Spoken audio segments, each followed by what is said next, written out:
My son came to me and told me he was hearing voices for the first time. And like all family members, I had no idea about what he was talking about.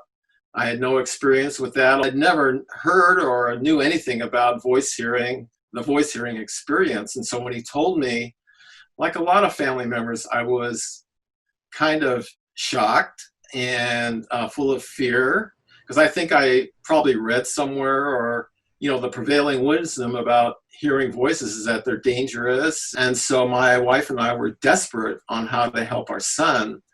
And thank God we discovered the hearing voices movement. Once we got involved, it just shifted everything for us.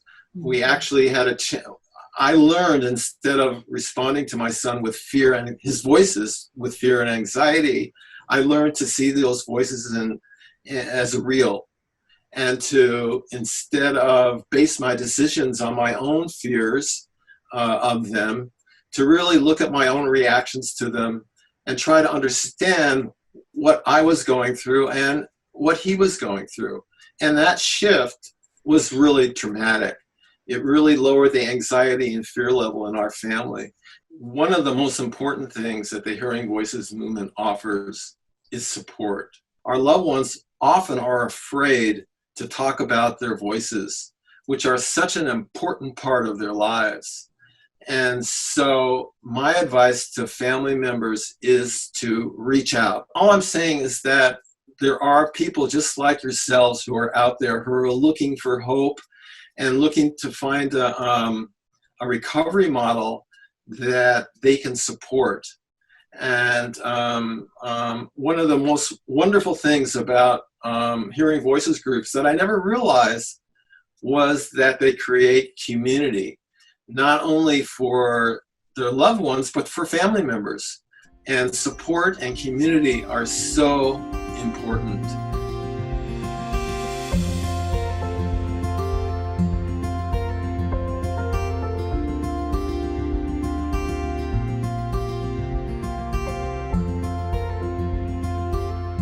People who hear voices and see visions and have other unusual experiences can live full and productive and happy lives. And one of the things that folks in the Hearing Voices movement like to say is that voices are a normal, whatever that means, though unusual aspect of human experience. And that's absolutely true. And they don't necessarily indicate pathology, especially if the feelings are really, really powerful and we feel terror, and often accompanied by shame and guilt. We don't, basically all of our emotions can end up manifesting themselves as voices. We can negotiate with the voices in our heads and really make appointments with them, so that if we want to get something done, like a project or even just hang out with friends, then we can say, well, I'll talk to you, I've done this. I told my voices when they were bothering me at work that I would talk with them at lunchtime and after work, and during what I call the insomniac's hour, which is the hour between 3 and 4 in the morning. And that really helped, because I was able to get the work I needed to do done.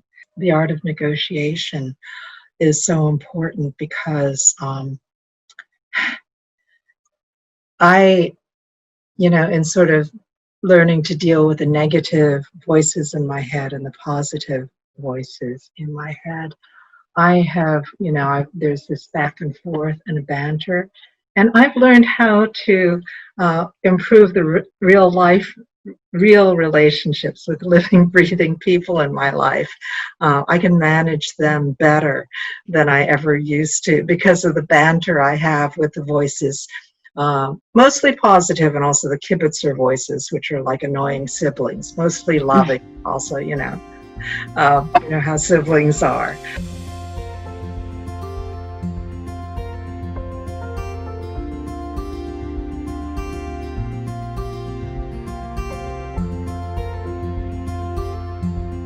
I was diagnosed with hearing voices about 8 years ago, because I went to my psychologist and I told her after 3 years into working with her, I said, I hear things.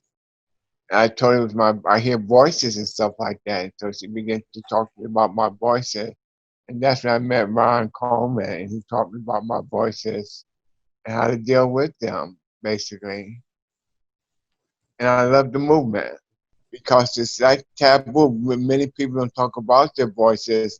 And hearing Voices Network gives people a chance to hear what's going on in the movement, to hear about the voices, what people actually go through when they hear voices. Because sometimes the voices can be very distressing and very devastating. And that's like I'm part of the movement to get the message to the people, let them know what I went through as a voice here and how I was able to overcome my difficulties as a voice here. And I still struggle with my voices on a regular basis. I know how to deal with them much better and more efficiently than I used to before, through the help of my ex-psychologists and other people.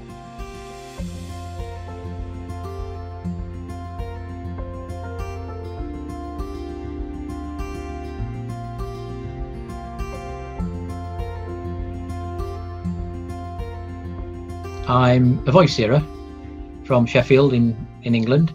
But I always say I'm not just a voice hearer.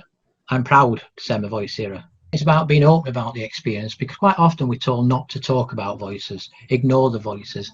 And I always give an explanation for it. It doesn't make sense. I give an example. If someone's got a child or a grandchild and they're trying to get their attention, they will shout and they will shout and they'll shout louder so they get their attention. That's the same with the voices. You've got to form a relationship with the voices. It takes two people to maintain a conflict. You have to look beyond the conflict.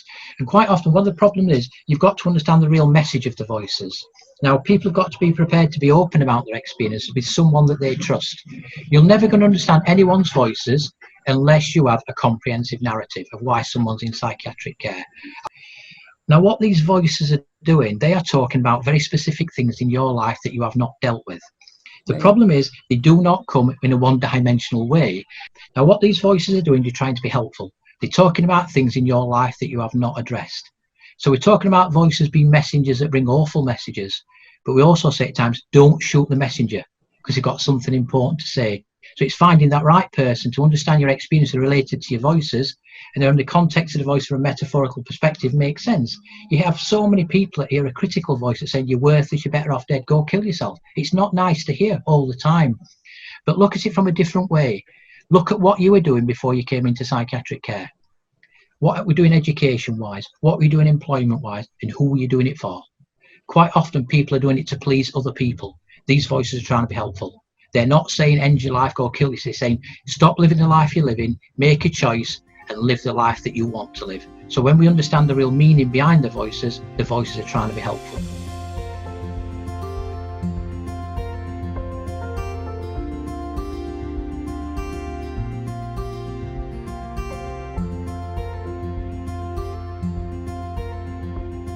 World Hearing Voices Day is important because it honors our experiences. It honors that the voices we hear and the other unique experiences are very unusual, but also very common.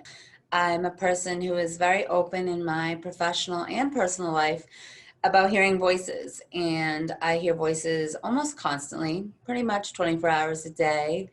And at one time, those voices kept me believing that I was sick, believing that I was helpless, that other people had to make decisions in my life because I was put on this earth to listen to my voices and obey them.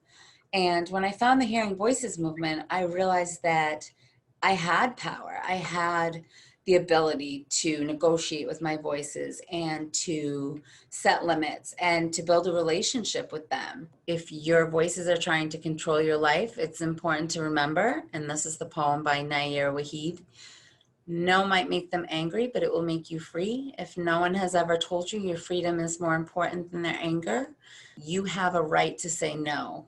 You have a right to negotiate with your voices and make choices and, live your life in a way that fits your values and not necessarily your voice's values.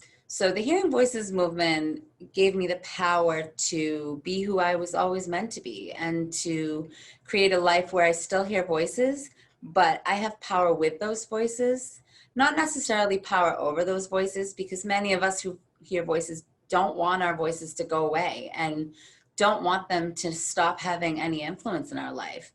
And so I like to look at it as I have power with my voices. I've learned to live even when they are distressful and, agonizing. One of the things I always tell group members is I can't make you any guarantees or promises about, finding a middle ground with your voices, or learning to cope and, find some recovery from having distressing voices. But I can make you one guarantee, and that is that you are not alone.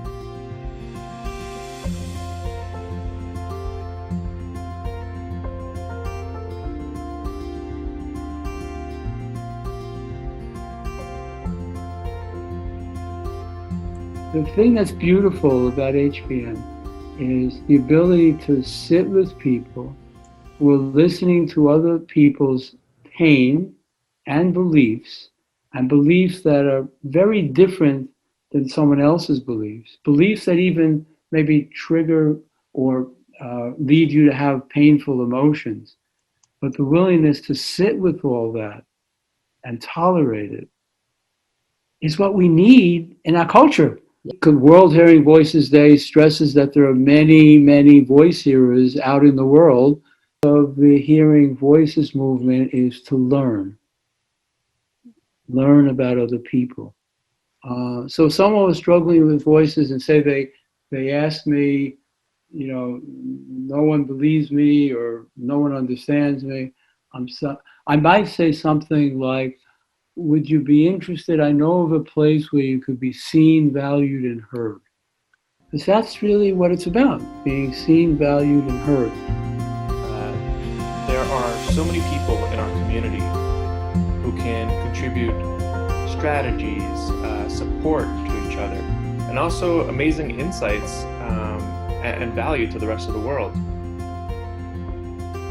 For me, the Hearing Voices movement is really about dignity. We have tens of millions of people, by some counts hundreds of millions of people going through this, and we are correctly terrified of being outed for how we perceive the world. If we are recognized as those who have voices or visions or other unusual experiences, we lose the faith of our community.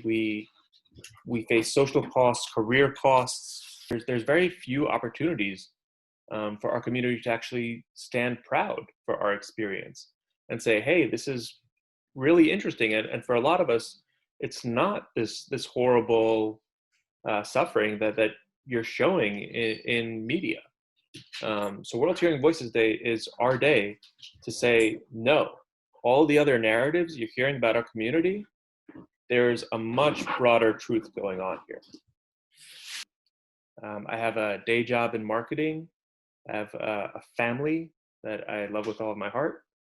And I'm also involved in 4 nonprofits in the Hearing Voices community, and recently authored Life of Voices, A Guide for Harmony, to help share some of the support and strategies that help me achieve a high quality of life to others who might need that help. If the broader community can share support and strategies, if it's okay to ask for help in the beginning without fearing the huge social costs for the people who do want and need help, so much suffering in the world would vanish overnight. So for me, the Hearing Voices movement is a social justice issue. There is a large percent of the world, by most estimates, more than 5%, that goes through this form of suffering in their lifetime. And sometimes it's so destructive that we can lose everything. And the solution's right there in front of us. We just have to normalize it and give the community their voice back in the conversation. And that wouldn't get rid of all the problems, but it would get rid of a lot of them. And that's what the movement means to me.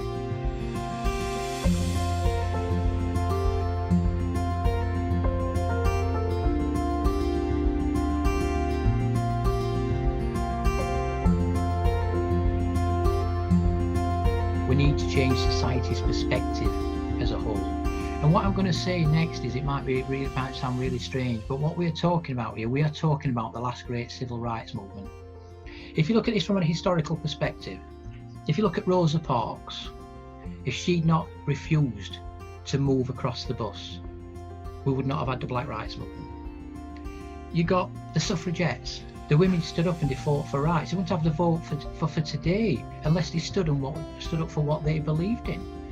And then we had the gay rights. People have a right to be their own sexuality, but there are no rights for people with mental health problems. So I think the biggest movement out there is the Hearing Voices movement, and we need to take it forward. It is the last great civil rights movement.